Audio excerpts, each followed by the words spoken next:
Yoshi! Mario's iconic sidekick finally has his own game on the Nintendo Switch in the form of Yoshi's Crafted World. I'm guessing this is one of Nintendo's high-profile releases for the beginning of the year, and I must say, it's rather disappointing. This doesn't mean it's bad by any means, but it fails to improve upon the Yoshi series in a meaningful way. The story starts off with a group of Yoshis standing around the Sun Dream Stone, which possesses the power to make anyone's wildest dreams come true. Baby Bowser and his partner Kamek find out about the stone and steal it from the Yoshis. This premise seems familiar, doesn't it?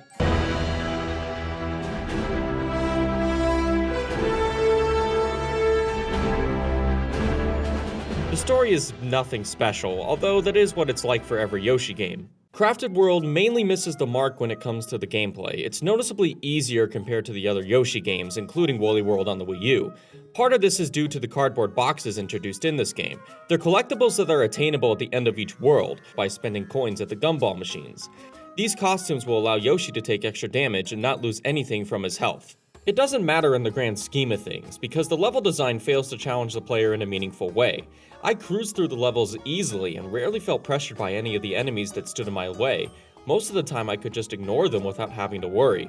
My main cause of damage was due to falling in a bottomless pit, but I didn't really care due to the new cardboard boxes shielding my overall health bar from depleting. It also doesn't help that Yoshi has the ability to stay in the air for an extended period of time.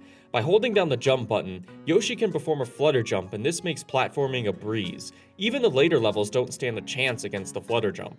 But I'll admit, there is some challenge when going after the collectibles scattered throughout the levels. However, it mainly comes from trying to find them all, and there are a lot. Each level has a set amount of smiley flowers hidden. Some can be found by completing challenges, while others can be found by exploring every inch of the level. Sometimes you'll run across hidden question clouds, which can hold flowers or red coins. There are 20 red coins hidden among the regular coins you can collect. It's hard to tell the difference between which coins are red coins at first, but red coins will always spin in the opposite direction. By collecting all red coins, you'll be rewarded a bonus flower after completing the level. Bonus flowers are also rewarded for having a full health bar and collecting 100 regular coins.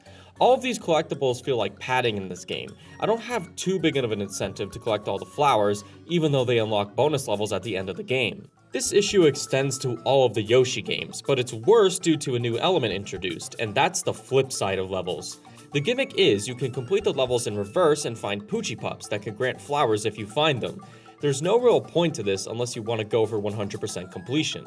To help grab these collectibles, you can have Yoshi swallow an enemy to convert them into an egg to use as a projectile. This has been a staple of the Yoshi series, but the mechanic is noticeably worse in Crafted World.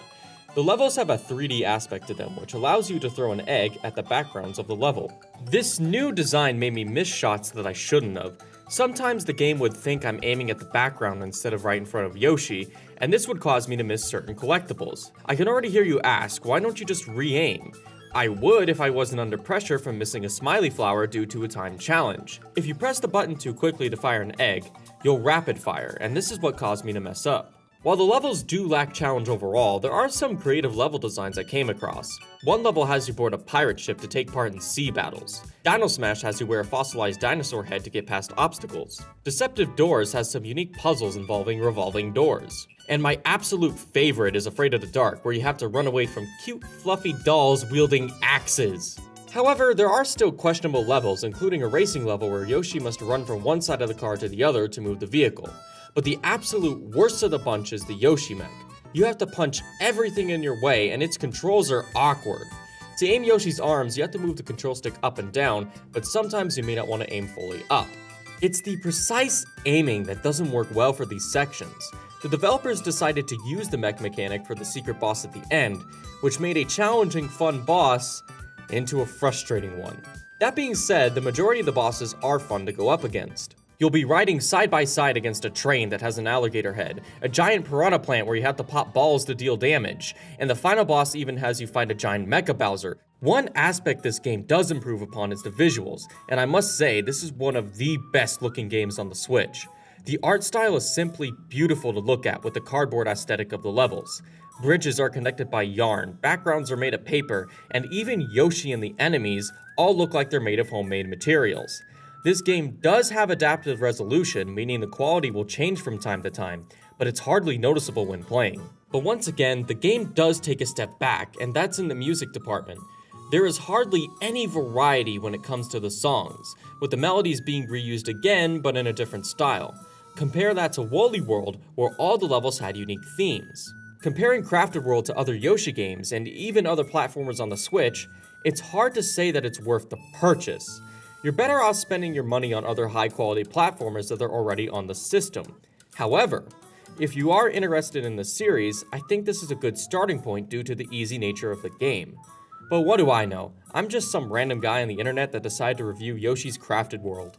So what do you think? Does Crafted World meet the standards that previous Yoshi games have set? Or do you think Yoshi's Crafted World misses the mark? Let me know in the comments below, and remember to subscribe for more gaming reviews. And I'll also be reviewing Cuphead and Hellblade when they come to Switch.